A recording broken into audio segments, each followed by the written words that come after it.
Subscribe now and press the bell icon. Never miss an update. Bismillahirrahmanirrahim. Salatu wassalamu ala rasulihil kareem wa ala alihi wa sahbihi ajma'in, amma ba'd. تمام آنے والے احباب بھائی دوستوں کا میں انتہائی شکر گزار ہوں کہ آپ حضرات تشریف لائے، ہمیں عزت بخشی۔ یہ بھی جو اس وقت ہم کھانے پر بظاہر جمع ہیں، لیکن یہ میرے نبی کی سنت ہے، اس پر آپ آنے والوں کو بھی اجر مل رہا ہے، ہم جو آپ کے میزبان ہیں ہمیں بھی اجر مل رہا ہے، کھانا پکانے والوں کو بھی اجر مل رہا ہے، کھلانے والوں کو بھی اجر مل رہا ہے۔ کہ دیکھنے میں یہ ایک کھانے کی شکل ہے اور پروگرام ہے، لیکن اللہ کی ذات سے امید ہے کہ یہ ساری مجلس باعث اجر ہے، باعث رحمت ہے، کیونکہ یہ میرے محبوب صلی اللہ تعالیٰ علیہ وسلم کی سنت مبارکہ ہے کہ نکاح کے بعد، شادی کے بعد ولیمہ۔ آپ نے خود بھی فرمایا، سادہ بھی فرمایا، درمیانے درجے کا بھی فرمایا، اور بہت تکلف والا بھی فرمایا۔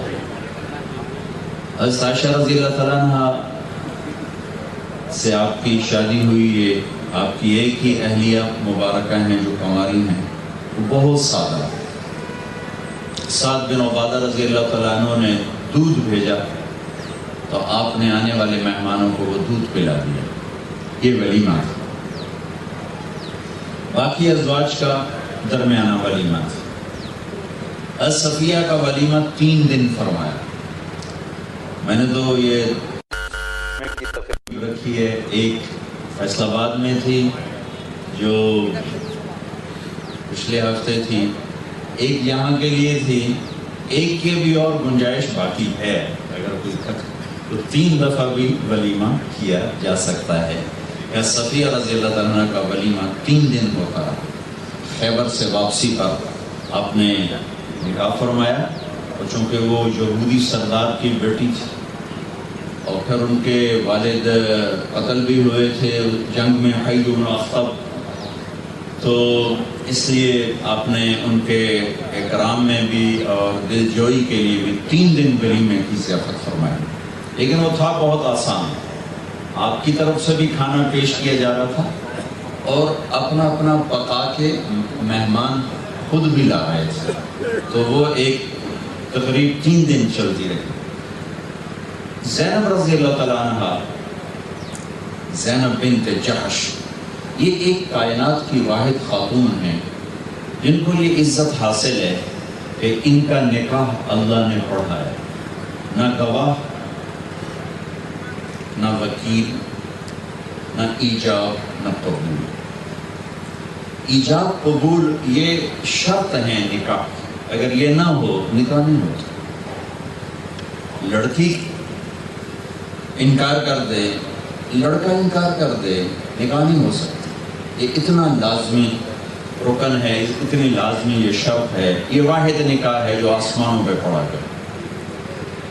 فَلَمَّا قَضَى زَيْدٌ مِّنْهَا وَطَرًا زَوَّجْنَاكَهَا۔ جب زید کے، اس سے پہلے ان کا نکاح زید بن حارثہ تھے، سے تھا جن کو آپ نے اپنا بیٹا بنایا ہوا تھا، طلاق ہو گئی، نہیں نبھی، عدت پوری ہو گئی، تو اللہ تعالیٰ نے آسمان سے حکم اتارا کہ ہم نے آپ کا نکاح زینب سے کر دیا۔ تو یہ انسانی تاریخ میں پہلا اور آخری واقعہ ہے، نہ پہلے ہوا، آئندہ ہو ہی نہیں سکتا، وہی نہیں تو ہو بھی نہیں سکتا۔ تو یہ بہت عجیب و غریب واقعہ تھا۔ میں اس پر ایک لطیفہ سنایا کرتا ہوں، لطیفہ نہیں واقعہ ہے، صحیح واقعہ ہے۔ ہمارے اپنے دوست ہیں، ان کے گاؤں کا ایک بچہ چھوٹی عمر میں کنڈکٹر اور بسوں پہ چڑھ گیا، کنڈکٹری کرتے کرتے کرتے وہ جوان ہوا، اس کی شادی منڈی بہودین کا بچہ، اس کی شادی ہونے لگی۔ تو مولوی صاحب انہوں آکھیا بھائی فلانے دے دی اے ودا نام میں تیرے نکاح دیتی تو قبول کیتا؟ اب اس کی زندگی گزری ساری بسوں کو آگے کرتے پیچھے کرتے، استاد جی آن دے، استاد جی جان دے ہو، تو وہ کہنے لگا جی مولانا صاحب آن دے. تو اس کا بھائی پاس بیٹھا تھا، اس نے اس کو کونی ماری، تو کہنے لگا مولانا صاحب جان دے ہو. تو اس نے پھر اس کو کونی ماری. اس نے کہا جی میں جی سارے دی صلاح ہوئے.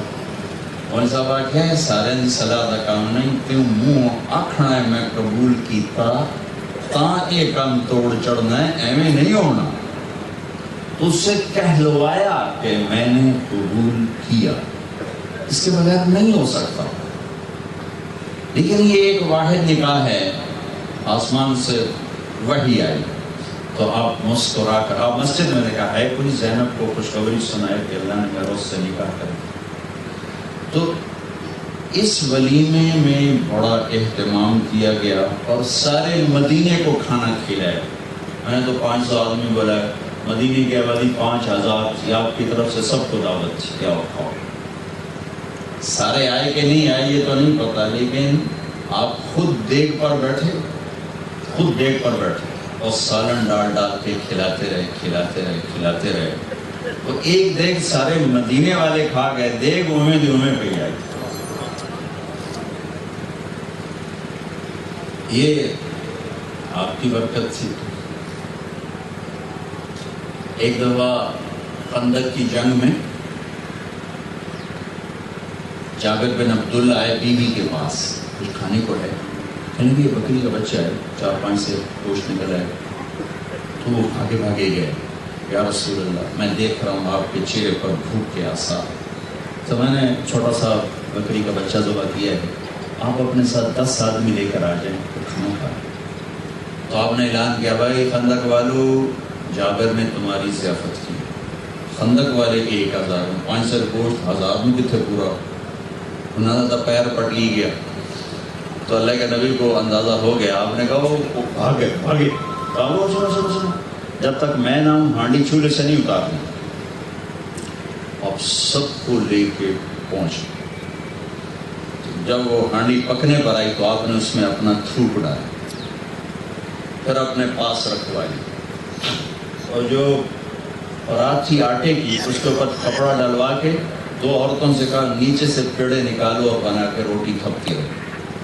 4-5 سیر جو 4 سیر دا چھوٹا بکری کا بچہ، 10-12 آدمیوں کے لیے ایک بڑا تھال تھا، اس میں آپ سالن ڈالتے، پھر روٹی توڑ کے ڈالتے، آؤ بھائی کھاؤ، اور فرماتے بوٹی کھاؤ ہڈی نہ چباؤ، بوٹی کھاؤ ہڈی نہ چباؤ. 1000 آدمی کھا کے چلا گیا، ہانڈی میں سے ایک بوٹی کم نہیں ہوئی، اور سب نے گوشت رج کے کھایا. اور وہ جو 1000 آدمی کے لیے روٹی پکی تھی، جب وہ پرات سے کپڑا ہٹا کے دیکھا تو ایک پیڑا کم نہیں ہوا. پھر آپ نے اس سے بھی یہی بات، آپ نے فرمایا بھائی ہڈیاں کٹھی کرو. تو ہڈیاں کٹھی کی، ان کو آپ نے جمع کیا، تو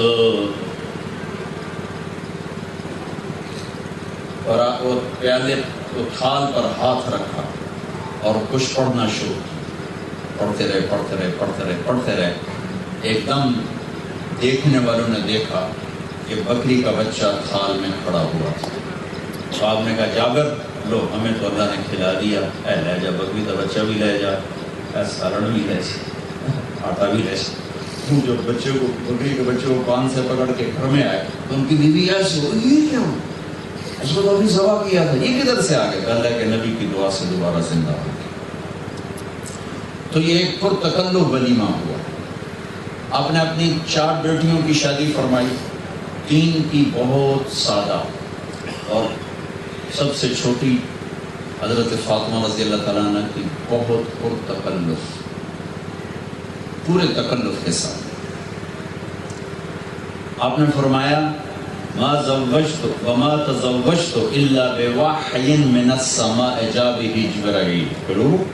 میں نے جس عورت سے شادی کی یا جس لڑکے کو مرد کو میں نے اپنی بیٹی دی، آسمان سے پہلے جبریل وحی لے کر آئے، پھر میں نے قدم اٹھایا. پھر آپ نے فرمایا کہ میں نے جس عورت سے شادی کی یا میری بیٹی سے جس مرد نے شادی کی، میرے اللہ نے مجھ سے وعدہ کیا ہے کہ ان میں سے کوئی جہنم میں نہیں جائے گا، سب جنت میں، سب جنت۔ تو آپ کے بڑے داماد ہیں ابو العاص رضی اللہ تعالیٰ عنہ، اور ان سے چھوٹے داماد ہیں عثمان رضی اللہ تعالیٰ عنہ، جن کو اللہ تعالیٰ نے یہ شرف بخشا کہ ان کے نکاح میں 2 بیٹیاں آپ کی ہیں۔ پہلے حضرت رقیہ، ان کے بعد ام کلثوم، ان کے انتقال پر آپ نے فرمایا اگر میری 100 بیٹیاں ہوتی اور وہ عثمان کے نکاح میں دیتا اور مرتی تو میں ایک ایک کر کے 100 کی 100 عثمان کے نکاح میں دیتا۔ اور سب سے چھوٹی بیٹی حضرت فاطمہ رضی اللہ تعالیٰ عنہ، اور سب سے چھوٹے داماد حضرت علی رضی اللہ تعالیٰ عنہ۔ تو جب علی رضی اللہ تعالیٰ عنہ رشتہ مانگنے آئے تو آ کے چپ ہو کے بیٹھ گئے مسجد میں، بولا نہیں گیا ہیبت کی وجہ سے۔ تو آپ نے خود فرمایا علی کیسے آئے؟ خاموش۔ آپ نے کہا فاطمہ کے رشتے کے لیے آئے ہو؟ جی۔ تو آپ نے کہا انشاءاللہ، صرف انشاءاللہ۔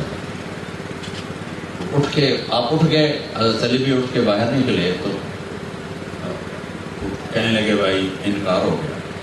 صحابہ نے پوچھا انکار کیسے ہو گیا؟ کا کچھ جواب ہی نہیں دیا۔ تو عبد الرحمن بن عوف کہنے لگے کچھ کہا تھا؟ کہا انشاءاللہ کہا تھا۔ کہا تو بس انشاءاللہ نبی کا ہاں ہوتا ہے کہ ہو گیا۔ اچھا یہ ہاں کیوں نہیں کی؟ یہ آگے اب میں بتاؤں۔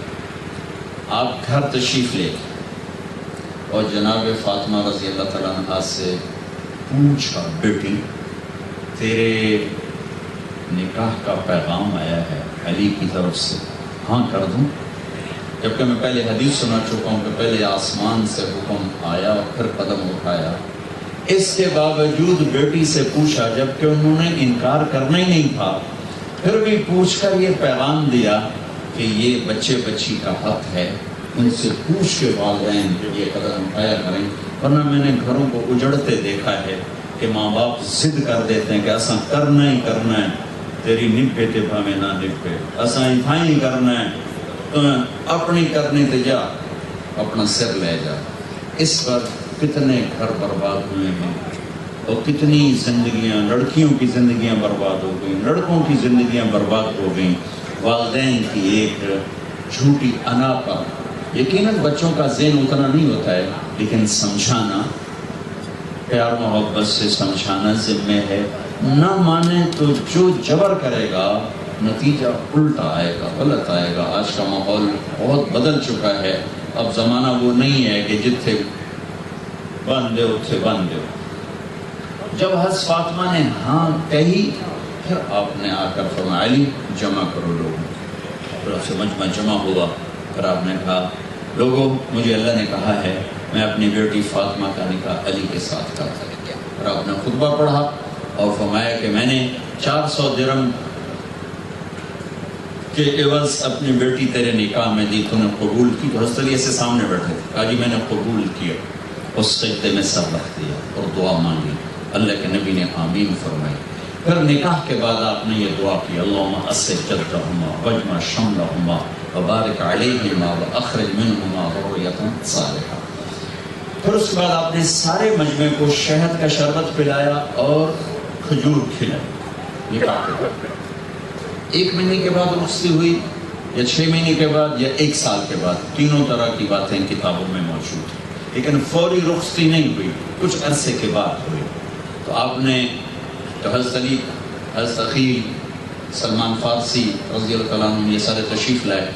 آپ حضرت علی کو اندر لے کر گئے اور آپ نے اپنی حضرت حفصہ، حضرت عائشہ، حضرت ام سلمہ ان سے فرمایا کہ تمہیں پتہ ہے فاطمہ سے مجھے کتنا پیار ہے، اس کو دلہن بناؤ۔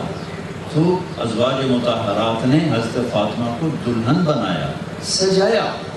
پھر آپ نے حضرت علی کو اندر بلایا اور فاطمہ کا ہاتھ پکڑا اور علی کے ہاتھ میں دیا اور فرمایا کہ علی تجھے نبی کی بیٹی مبارک ہو۔ اور اپنی بیٹی سے فرمایا کہ بیٹی مجھے اپنے خاندان میں جو سب سے زیادہ پسند تھا میں نے تیرا ہاتھ اس کے ہاتھ میں دیا ہے۔ اگلے دن آپ نے حضرت علی سے فرمایا ولیمہ کرو۔ انہوں نے کہا جی میں تو فقیر آدمی ہوں، میرے پاس تو کچھ نہیں۔ تو اسد نے فرمایا جی میرے پاس ایک چھترا پڑا ہے۔ انہوں نے کہا ذبح کرو۔ اپنی طرف سے پیسے دیے، 10 درہم دیے کہ جاؤ بازار سے کھجور پنیر گھی لے کر آؤ۔ تو چلی بازار گئے، 5 درہم کا گھی خریدا، 4 درہم کا پنیر خریدا اور 1 درہم کی کھجور خریدا۔ اس کو آپ نے آ کر وہ پسوا کر ملا کر سویٹ ڈش بنایا اور اس کو کھانے پہ رکھوایا، اور چھترے کے گوشت میں چھوارے ڈلوائے اس کو قورمہ بنانے کے لیے، اور تازہ کھجوریں اور انگور دسترخوان پر، تازہ روٹی جوٹ۔ حسنت فرماتے ہیں کہ علی و فاطمہ جیسا ولیمہ ہم نے زندگی میں کبھی نہ ایسا مزیدار کھانا کھایا، نہ ایسا ولیمہ دیکھا۔ تو یہ آپ نے تکلف بھی فرمایا، سادہ بھی ہے، درمیانہ بھی ہے۔ یہ سب میرے نبی کے بتائے ہوئے طریقے ہیں۔ اللہ تعالیٰ نے نسل انسانی کو باقی رکھنے کے لیے نکاح کا حکم دیا، اور نکاح کو باقی رکھنے کے لیے اچھے اخلاق کا حکم دیا۔ نکاح ایجاب و قبول کے ساتھ ہو تو جاتا ہے، لیکن جو نباہ ہوتا ہے وہ خوبصورتی پر نہیں ہوتا، وہ دھن دولت جائیداد پر نہیں ہوتا۔ نباہ جو ہوتا ہے وہ اچھے اخلاق پر ہوتا ہے، کہ لے جانے والے کسی کی بیٹی کو لے جا رہے ہیں تو اس کو اپنی بیٹی بنا کے رکھیں، اور جانے والی بھی وہ اسے اپنا گھر سمجھے۔ تو جان بین سے جب محبت ہوتی ہے تو گھر آباد ہوتے ہیں، جب جان بین میں نفرت پیدا ہوتی ہے تو گھر اجڑ جاتے ہیں۔ اور محبتوں کو باقی رکھنے کے لیے کوئی بڑا جہاد نہیں چاہیے، صرف زبان کا جہاد چاہیے کہ زبان سے سخت بول نکال دیا جائے تو گھر آباد ہو جائیں۔ اگر زبان کا بول سخت ہوگا تو ٹوٹ جائیں گے گھر۔ کبھی تانا نہیں دینا چاہیے، بیوی کو کبھی تانا نہ دو، اس کے پیکوں کا کبھی تانا نہ دو، اس کے ماں باپ کا، بہن بھائیوں کا کبھی طنز نہ کرو۔ ایسی کوئی عورت اپنے خامد کو تانا نہ دے۔ میاں بیوی کا رشتہ ابتدا سے شروع ہو رہا ہے اور انتہا پہ جا کے پہنچ رہا ہے، کہ انسانیت کی ابتدا ماں باپ کے رشتے سے نہیں، میاں بیوی کے رشتے سے ہے، اور انتہا بھی جنت میں میاں بیوی کے رشتے سے ہے، کہ میاں بیوی اکٹھے رہیں گے۔ تو یہ 2 زبردست اکائیاں ہیں، اس میں کسی بھی رشتے کی وجہ سے خلل نہیں ہونا چاہیے۔ ہمارے معاشرے میں لڑکے کے ماں باپ اتنے داخل ہو جاتے ہیں لڑکے کے اندر کہ اس کی بیوی اور اس میں پھوٹ پیدا ہونے کا ذریعہ بن جاتے ہیں۔ بعض اوقات لڑکی کے ماں باپ اس بچی کی زندگی میں اتنے داخل ہو جاتے ہیں کہ میاں بیوی میں پھوٹ کا ذریعہ بن جاتے ہیں۔ لڑکے کے ذمے ہے کہ ماں باپ کو عزت اور ادب دے، لیکن یہ موقع نہ دے کہ وہ میاں بیوی کی زندگی میں کوئی بدمزگی پیدا کرے۔ لڑکی اپنے ماں باپ کو عزت دے، لیکن یہاں تک نہ چلی جائے کہ اپنے عزیزوں کی وجہ سے اپنے خامد کی عزت کو خراب کرے۔